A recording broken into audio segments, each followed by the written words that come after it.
Cortus, Associate Professor and Extension Engineer with the University of Minnesota, and I'm here today with Cardona. I'm an Extension Veterinarian in the College of Veterinary Medicine here at the university. Carol. What led you down this path into biosecurity? What piqued your interest in this topic? Well, I guess it came from my extension appointment when I first started working in California, my very first job. And 2 months in, I was asked to talk about whatever topic I wanted to the industry. And so I chose avian influenza. I'd never worked on it, and I just chose diseases that will someday give you a problem to talk to the industry about. And 5 days later, they had their first ever avian influenza cases in California. And they were like, they called me up and they're like, what can we do? And I said, biosecurity. So that's how I got into biosecurity. What does biosecurity mean to you? How do you define it? Well, I define it as an economic proposition. So it's the only way to sustainably and economically manage large populations of birds. So when I started out working, my graduate studies were done in a lab in East Lansing, where we worked a lot on Marek's disease. And Marek's disease is the ultimate biosecurity story because in 1972, when they first discovered that herpes virus in turkeys could protect birds from getting Marek's, and they began to use it as a vaccine, suddenly they could raise birds in large populations. Prior to that, they would overpopulate flocks by about 60%, planning on that much mortality. So as a little kid, I remember going to the store with my mom. 1 week, chicken was $1.29 a pound, and the next week it was 19 cents a pound. So, big shift. And that's what biosecurity can do. And yes, I do think vaccination is part of biosecurity. When it comes to planning for biosecurity, what is one of those elements that you think is often overlooked in the planning process? So I think that people overlook what they have and translate that into what they can do. And so they often don't think about what they really need to do. So if you need a shower, you need a shower. And you shouldn't be negotiating with me or anyone else who doesn't have an economic stake in your birds about, well, couldn't I just do this or couldn't I just do that? If you need a shower, you need a shower. And you need to adjust to those costs. I think sometimes people think about too much about what's there and give that too much weight. And they don't allow themselves to think about the ways that they can solve their actual problems. So it's a little bit about giving yourself some space to look about what could be. Correct. That's what I think. Yeah. That's what an engineer loves to hear. Oh my goodness. I didn't mean to give you that space. In biosecurity, we can look at it from many different perspectives. And I've heard you talk about the different tiers of biosecurity. What are those tiers of biosecurity? Well, the best tier, the biggest tier, and the one I lecture on in our joint courses is conceptual biosecurity. And then I would argue that structural biosecurity is the most important tier. And then operational biosecurity is what you do when you haven't remembered to do structural or conceptual.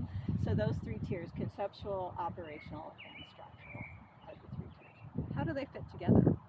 Well, conceptual is the underlying tier and the foundation. And I think a lot of times, again, this is something that we often overlook because usually people aren't building a new farm.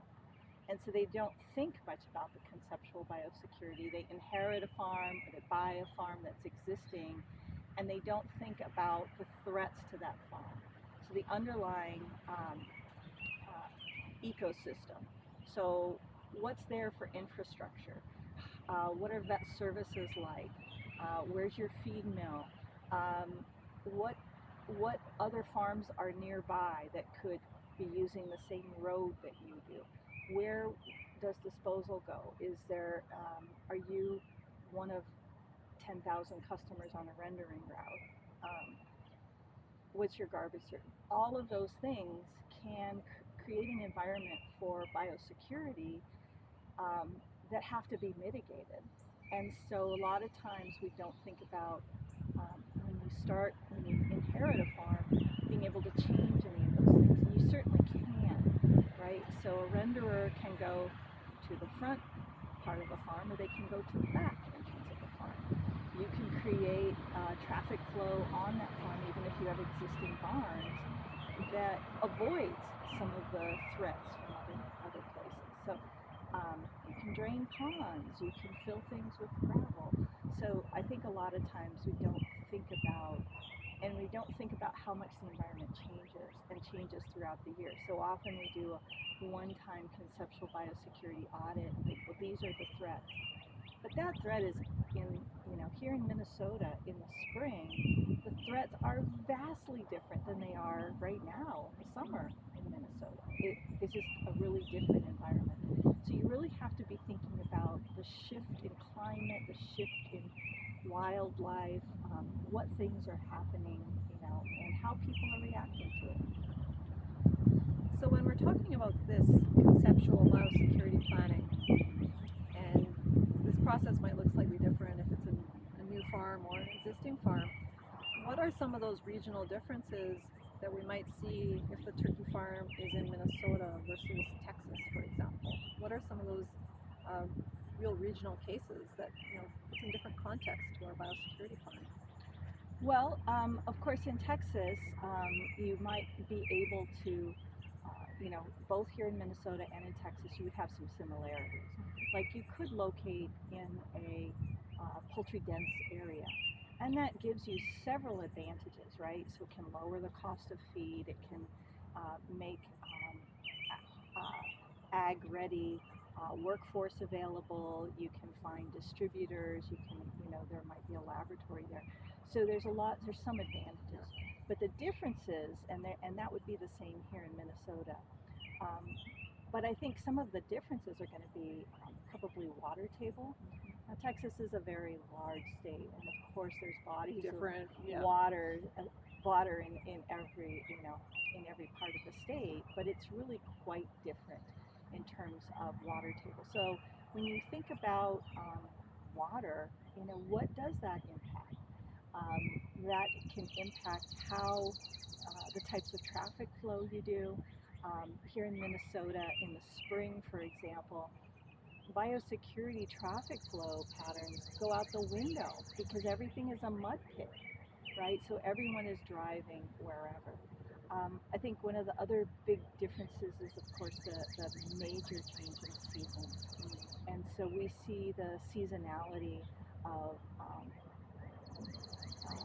here in Minnesota, where snow is such a major part of what we do and how production goes. And so that can affect the willingness of people. So if you've made a plan where people park off site and then walk in and change clothes, it's not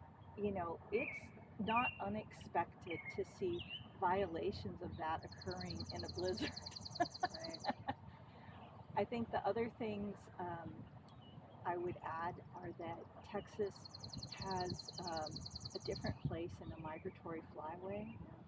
So birds that are moving through migration are in a wintering area in Texas, and that is an older bird compared to here, where we have the hatcheries, we have the duck hatcheries, and so those younger birds are more susceptible and they're going to be carrying more virus. And I think that's why we saw 90% of the high PathAI cases were in the northern states as opposed to the southern states, where they only got 10%. And the southern states have vastly more birds than we do here in the north. So